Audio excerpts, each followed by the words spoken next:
আমাদের সবার রান্নাঘরেই থাকে এমন সব সহজ উপকরণ দিয়ে আজকের এই রেসিপিটি তৈরি করব। এটা খেতেও হয় দারুণ মজার, বানানোও কিন্তু খুবই সহজ।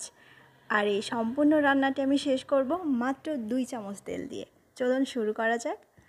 আমি প্রথমে হাঁড়িতে 1 কাপ পরিমাণে পানি নিয়ে নিচ্ছি। স্বাদ মতো লবণ দিয়ে দিলাম।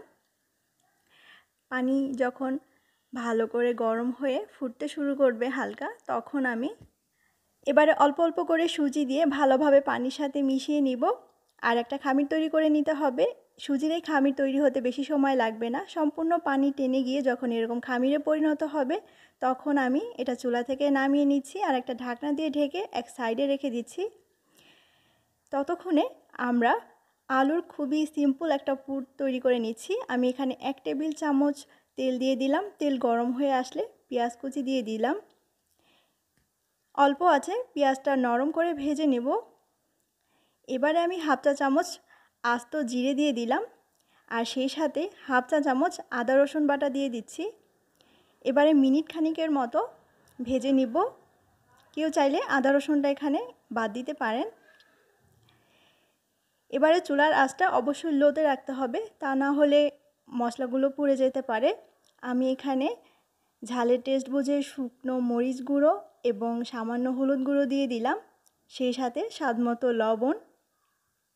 সব কিছু একসাথে ভালো করে একটু মিশিয়ে নেব। তারপরে আমি এখানে 2টা আলু সেদ্ধ করে ভর্তা করে নিয়েছিলাম আর সেই আলু সেদ্ধটা দিয়ে দিচ্ছি। এবারে কিন্তু পুর রেডি হতে একদমই সময় লাগবে না, শুধুমাত্র সব কিছু একত্রে ভালো করে একটু মিশিয়ে নিতে হবে। কিছু কাঁচামরিচ কুচি দিয়ে আমি এবার এগুলো চুলা থেকে নামিয়ে নিচ্ছি। সুজির এই খামিরটা এখন হালকা গরম আছে। আমি খুব সামান্য পরিমাণে তেল দিয়েছি হাতে আর এবার আমি হাত দিয়ে খুব ভালো করে মাখিয়ে নিচ্ছি খামিরটা। এবার ছোট ছোট করে লেচি কেটে নিচ্ছি। এবারে হাত দিয়ে চেপে চেপে আমি ছোট্ট রুটির মতো তৈরি করে নিচ্ছি। আর প্রয়োজনে সামান্য তেল অথবা আটা বা ময়দা হাতে ছিটিয়ে নিতে পারেন। সবগুলি আমি এভাবে করে হাত দিয়ে চেপে চেপে তৈরি করে নিলাম। এগুলো ঠিক এভাবেও বানানো যায়, আবার এর শেপগুলো আরেকটু সুন্দর এবং সাইডটা আরেকটু সমান হওয়ার জন্য আমি একটা কুকি কাটার দিয়ে কেটে নিচ্ছি। আপনি চাইলে গ্লাস দিয়েও কিন্তু কেটে নিতে পারেন।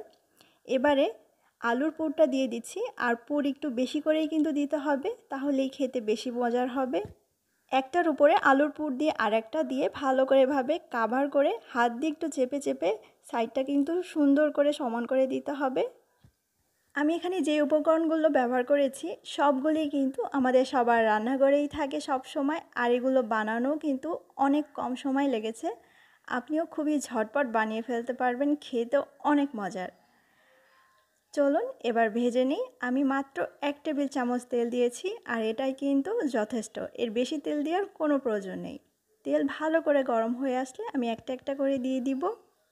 মিডিয়াম আছে এক সাইড লাল করে ভেজে নেব আর তারপরে এটা আমি উল্টে দিচ্ছি আর অপর সাইডটাও লাল করে ভেজে নিব আরও কিছুক্ষণ। ব্যাস, এটা এখন একদম রেডি। এরকম সহজ সহজ রেসিপি নিয়মিত পেতে অবশ্যই কিন্তু আমাদের চ্যানেলটি সাবস্ক্রাইব করে রাখবেন। আর আজকের এই ভিডিও ভালো লাগলে প্লিজ একটা লাইক দিবেন। সবাই সুস্থ এবং নিরাপদে থাকুন এই কামনা করে আজকে এখানেই বিদায় নিচ্ছি। আসসালামু আলাইকুম।